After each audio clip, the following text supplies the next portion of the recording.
নিম্নচাপের প্রভাবে হচ্ছে। এই নিম্নচাপটা আসলে গত 13 তারিখে এটা বাংলাদেশের দক্ষিণ পূর্বাঞ্চল এবং তৎসংলগ্ন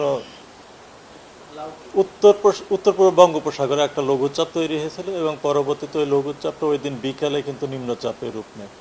হ্যাঁ, এবং পরবর্তীতে গতকালকে সকালে এটা আরও শক্তিশালী হয়ে গভীর নিম্নচাপের রূপ নেয় এবং এই গভীর নিম্নচাপটি বর্তমানে গাঙ্গেয় পশ্চিমবঙ্গ এবং তৎসংলগ্ন এলাকায় অবস্থান করছে।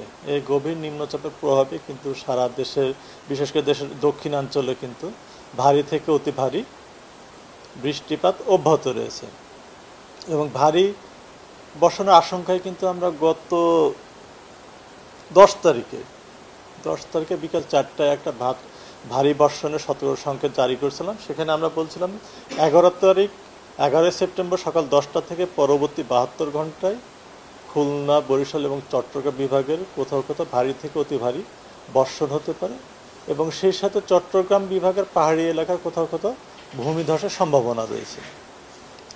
এছাড়া সমুদ্র বন্দরগুলোর জন্য কিন্তু আমরা 12 তারিখ সকাল 10টাতে আমরা 3 নম্বর স্থানীয় সতর্ক সংকেত জারি করেছিলাম। এটা মূলত সমুদ্র বন্দরগুলো ঝড়ো হওয়ার আশঙ্কা থেকে।